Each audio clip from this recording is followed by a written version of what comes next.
Hello, my name is Victoria Velasco. I am the president of the Stevens Alumni Association of Stevens Institute of Technology. And today we've gathered two of our alumni to discuss the ever-evolving and fast-evolving engineering industry and the future of engineering education. We are with Stephanie Farrell, president of the American Society for Engineering Education, and a professor and founding chair of the Department of Experiential Engineering Education at Rowan University. And Mike Murphy, president of the European Society for Engineering Education, an academic registrar, and director of academic affairs, digital and learning transformation at Technological University Dublin.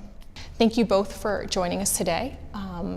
Today you're at the helm of two major organizations that help shape engineering education, but it wasn't that long ago that you were at Stevens. How does it feel to be back on campus? It's wonderful for me. I spent so many great years here. I came over as a master's student and stayed for a PhD, was assistant professor for a year, and then was involved as adjunct faculty. So to come back here today and to wander around and to see the developments that are on campus and to see all the students again it's special. Awesome. It's always wonderful to be back on campus at Stevens, and today is just such a wonderful day. You probably know I was here in the late 80s. I got my master's at Stevens. It's the place where I first discovered my passion for teaching, for engineering education, and it was really the start of my career in academia. And I also formed a lot of lifelong friendships here and among the graduate students and the faculty. And there are people I still keep in touch with, so it's good to be back among friends and colleagues. Thank you so much for sharing. And how did that Stevens experience shape your perspective for engineering education? If you could share a little bit, because you just shared it. It was like the pivotal point. Yeah. So when I got to Stevens, I was assigned to a senior level chemical engineering class as a teaching assistant, and that was my first experience in any kind of teaching capacity, and that's how I really discovered my passion for teaching. I think a lot of the things that I struggled with as an undergraduate, concepts that I found really difficult, I found it really rewarding to try to explain those to students who were also struggling. And then when that light bulb went on, when they got the concept, it really made me feel good. So it was the start of my love for teaching. A similar story. I was very fortunate as a graduate student to be a teaching assistant, and then not long after being a teaching assistant, I was an instructor. So I had the opportunity to engage with students, the undergraduate students, and teach them. And to me, that was as rewarding, probably more rewarding than me working on my master's and my PhD. And certainly it engendered in me this love of what education actually provides. For me, coming from, I suppose, a working class background, the only one of my family that went to college, my horizons were open, my opportunities were there and visible, and Stevens enabled that. But certainly that love of being in the classroom and seeing people eager to learn was something that I cherished. It was great. Very cool. Engineers address complex societal challenges of the 21st century by building new generations of machines, materials, and systems. There's a lot of talk about technology and sophisticated technology. So where is education for engineering headed with all this technology and all these advances? So I think you mentioned two really important things in that question, and that is society and technology. So they're both changing really rapidly. And so we have an opportunity to address these very rapidly changing needs of society through technology. I think that technical entrepreneurial innovations are going to drive the economy in the future. I think that the traditional ways of teaching engineering, the lecture-based approaches, doesn't really instill the kind of knowledge and skills that we need our engineers to have moving forward. So we have to change the way we teach. That's one thing. Mike, do you want to mention some changes? For us in engineering, we clearly believe that technology advances society, which it does. But there are side effects. Technology also creates problems, environmental problems as well as social problems. And these problems are a word that's been used, are more wicked. They're complex, they're multidisciplinary problems. There are social, environmental, and technical aspects to them. And so one of the things we need to do as engineering educators is to educate the new graduates to be capable of understanding those problems and addressing them. So that breadth is needed in addition to the depth. You brought something interesting, the way we teach in the classroom, not lecture-based. How is it that we can make that change in the classroom, though, to shift gears, really, in how we present the information and how we get our students to learn the material, the content that we want them to know, etc.? So I think one way to think about it is to think about what we want them to be able to do when they graduate and what kind of skills we want them to have, like being able to deal with failure and ambiguity, solve open-ended problems, complex problems, being able to break down complex systems and come up with an approach to solving a problem. And the way to learn that is by doing it in the classroom. So instead of learning and repeating what someone tells you in a lecture, I think the students should be engaged in solving authentic problems. Yeah, I think as well, one of the things that we're benefiting from is that leading universities now have research underway in how students learn, how people learn. So we can call it generally engineering education research, but what it does is it supports us with evidence in terms of better ways that pedagogy can work, as well as better ways that curricula can be designed, as well as models for the curriculum that enable students to access their learning in a more approachable and acceptable way. So research itself is helping us to become better educators, but in some ways our challenge as leaders is to try and get our faculty, within our member organizations, within our universities, to embrace that the evidence is there, that we can do things better. Good. So as we're talking about the industries for the future, because really we're training students for a job that potentially could have, we're not sure where it is right now, what applications of skills are the most important as we're preparing these students? I think we're doing a good job with the technical side, the strictly technical side of the education. So I think the skills that we really need to be teaching students are things like dealing with ambiguous problems and solving complex open-ended problems. Also kind of on the entrepreneurial side, recognizing opportunity and creating value and things like that that will really be the drivers of the economy moving forward. Yeah, I think, I suppose, first of all, here at Stevens, where every undergraduate student has to do a coding program, that is a good initiative in that it grounds the students in terms of Stevens being a technological university, which is good. But beyond that, I would agree with Stephanie. Generally speaking, in engineering education, we do a good job at the technical side, at educating people to be mechanical engineers or electrical engineers. The challenge in today's society really is to give them some of those other skills that they are going to need, whether it's communication skills, teamworking skills, the ability to learn, what I call long life learning, because our lives now are much longer. We can't just stop learning after 4 years, we've got to keep learning. So that's an acquired habit, an acquired skill. So our challenges are really more on the broadening side of the engineering student, not on the technical side. That leads me to the next question. How is it that educators can design and update curriculums so that they can keep up with the evolving engineering field, with the evolving technology, with the evolving evolutions in society? How is it that an educator can create these kind of curriculums that work? On the one hand, the structure for engineering education helps us with that. We have regular reviews, so in the United States it could be ABET reviews. In Europe, again, we would have institutional reviews, we have programmatic reviews. So those provide insights into what should be happening within a program. the individual faculty members themselves then bring their expertise, and they can say, well, this used to be part of a research program and now we think it should be filtering into the undergraduate program. So I think there are mechanisms there for that to happen. The harder challenge, though, I think, is to move from this sense of trying to put more material into an engineering program to providing more context to the learning that the students are engaged in.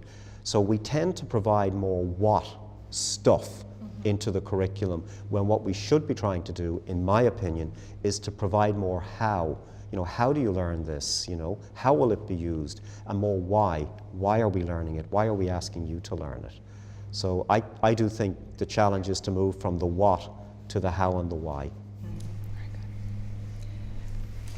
So I think, you know, there's a constant push to cram more into the curriculum, right? As technology moves forward, there's more and more knowledge, and we feel like we have to teach it. We have to teach it all, but it's impossible. There's also a push to reduce the number of credits in the curriculum, and so these two things conflict. They create a tension. So I really think that the key is going back to what Mike said about lifelong learning. We really want to provide a good foundation and make sure that our graduates can have the skills to learn new things, that they can solve the open-ended problems, and then we need to focus more on the breadth so they understand the context in which their profession is practiced. What do you think are the biggest challenges? Name one biggest challenge facing engineering education right now. Diversity. Diversity. Beating me to the punch here, Stephanie.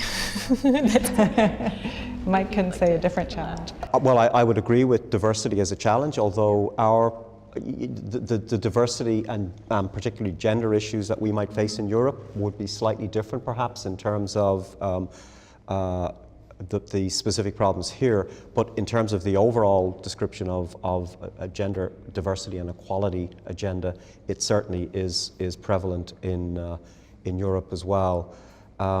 The other challenge, I think, is that generally speaking, we as educators, engineering educators, are conservative and slow-moving, and I think the pace of change is perhaps a little faster than we're keeping up with at the moment. So we have to figure out, I think, how to be a little bit more agile.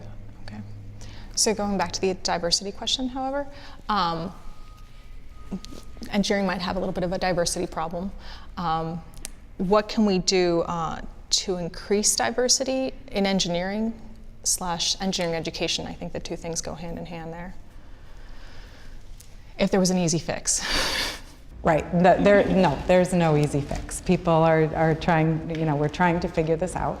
I think that there's pretty good agreement that we need to get people excited. We need to get kids excited early on. We're losing them, before they even make decisions about what to study in college. So back in the middle school, 6th, 7th, 8th grade type time frame, we really need to do a good job at getting them excited about engineering as a field that solves big problems that face society, that they can be a part of that. So we need to get them into engineering, and then we need to keep them into engineering, and that's a challenge too. From the perspective that I come from, we have a situation in STEM subjects in Ireland, in universities, where there isn't sufficient gender balance on the faculty side, and in particularly in terms of university management as one goes up the levels, if you like, in terms of university management. And it's the government policy agency is addressing that through directives that are mandating certain steps to be taken, such as, for example, a vice president for equality and diversity to be appointed, such as mechanisms to try and ensure that there is promotion and tenure, or rather that promotion and tenure is equally applied for women as well as for men. So there are concrete steps that can be taken, if you like, at a policy and support level. And that's on the faculty side. On the recruitment, on the student recruitment side, we definitely need more in terms of role models, in terms of outreach to the community. And again, from my time here at Stevens, the Stevens Technical Enrichment Program was a very good mechanism to try and ensure or to try and help with ensuring the success of students coming from disadvantaged backgrounds within the higher education sphere. So having different pathways into higher education and then having different ways to actually progress successfully through your engineering education program can be fundamentally important. And we talked about this great example of creating an entity whereby you would take graduates from, say, a Stevens and then use them to try and be role models and to be recruitment agents in the community. Instead of us solving remote community problems, could we solve problems in our local community, such as recruiting people in from disadvantaged backgrounds? Very good. So what can the typical educator do in his or her classroom to help with the diversity issue? I think, okay, there's a lot of things. How much time do we have? So there are a lot of things that you can do on day one to signal that this is going to be an inclusive classroom and that the faculty member values diversity and inclusion. And to me, the two go hand in hand, and inclusion is just as important. So, start with a diversity statement or an inclusion statement on the syllabus, something that as a faculty member you really do feel personally committed to. It signals to the students that this is important. Talk about it with the class. Just take a couple of minutes on the first day and talk about it, why it's important to you. Welcome students' feedback. So that's one thing. I think another thing that we can do as we have a lot of content. We talked about how much content there is that we have to get through in technical classes. But think about the context of the examples of the problems and try to vary that so that there's something for everybody, because I think we tend to go with the most common examples or the examples that are available in the textbook, and they tend to be one type of problem. But if we can show students that engineering has different kinds of applications and can solve all these different really big problems that face society, I think that will go a long way towards engaging students who have different interests. We have inherent unconscious biases as people, and we bring them unconsciously with us into the classroom. And so, as Stephanie says, to the extent that we can create an environment where we become aware of the biases that we bring and we foster an open discussion with the students in the classroom, I think that can begin a process. But in the classroom, which might not be as diverse as it should be, isn't probably the place to start, but if that's where you are, you've got to address it. But there is evidence, research evidence, that shows that if, for example, you have a limited number of, for example, women students in an engineering education class, if one of them drops out, it has an adverse effect on the remaining few women that are in the class. So there are things, therefore, that each faculty member who goes into that class to teach those students should be trying to do to ensure that everybody in that classroom feels accepted, feels welcome, feels part of the class, their identity is in there, and as a consequence, to try and minimize the chances that someone will drop out. You mentioned before the issue with diversity amongst faculty, perhaps preemptive. How do we get quality, diverse faculty into our classrooms that are equipped for this job? So this is a pipeline challenge. We have to start early, get the students into the undergraduate programs first, and then encourage them to go to graduate school. So increasing the diversity of the pool is a long process, but also, given the pool that we have, I think there's a lot that we can do in the selection process, in the search process. We have to train search committees to try to reduce unconscious bias. We have to do a really good job at recruiting, intentionally recruiting a diverse pool, and then we have to be very competitive in our offers. Yeah, I think I would agree with everything that Stephanie has said. Probably in addition, there are some shorter term, more immediate actions that we can take. So we have a tenure process in the United States for faculty, and that needs to be addressed in terms of the pipeline. But not everybody that stands in front of a class of engineering students needs to be tenured faculty. So you can bring in role models who can teach specific classes, who actually are role models for the type of environment that those students will be going out and working in. They could be professional faculty, to use that phrase. They could be adjunct faculty that are brought in. They don't have to be, if you like, the leading researchers within the university, but you're bringing them in for a specific reason to teach students either a particular subject or in a particular environment. But those are things that can happen in more creativity, yeah, and getting them exposed. Visible role models, I think, is really important. Yeah. Very good. So I guess my last question is, if you had to impart some wisdom, biggest idea that you would like to share with faculty of any academic level, from K through postgrad, what would you say to them is the most important thing as they're sitting in front of their students? Wow. You want to go first? I think this answer might be slightly longer than I wanted. To answer your question, an engineering qualification today is a qualification that allows the graduate to almost embark on any career.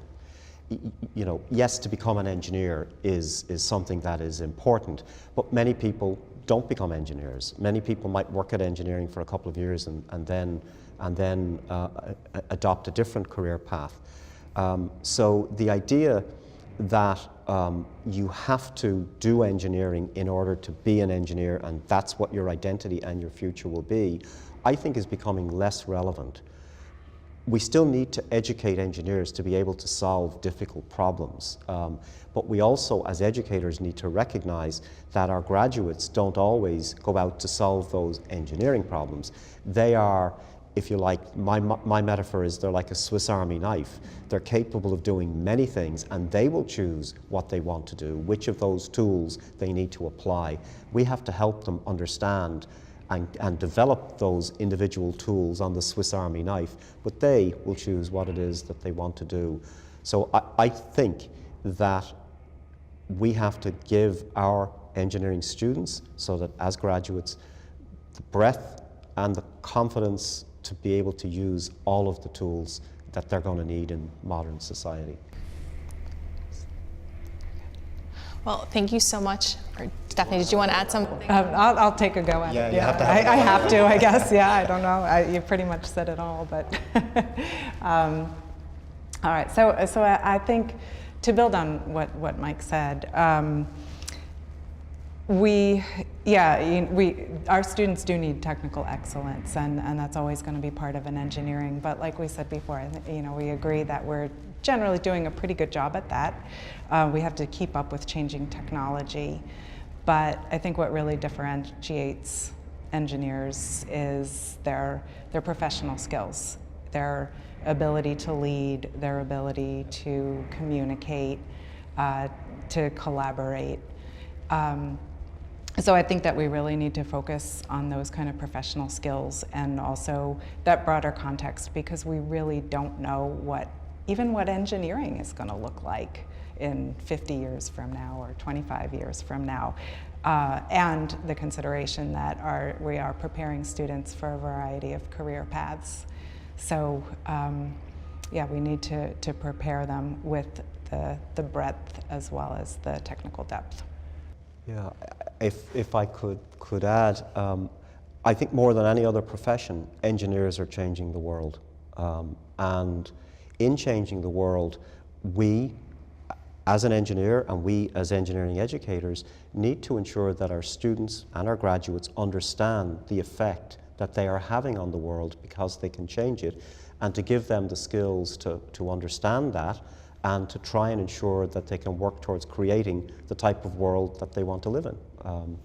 And they have that ability, but we have to, I think, help them understand and give them that awareness as well. Stephanie and Mike, thank you so much for joining us today. We hope you'll come back to visit us on campus soon. Thank you. Thank you. Thank you so much.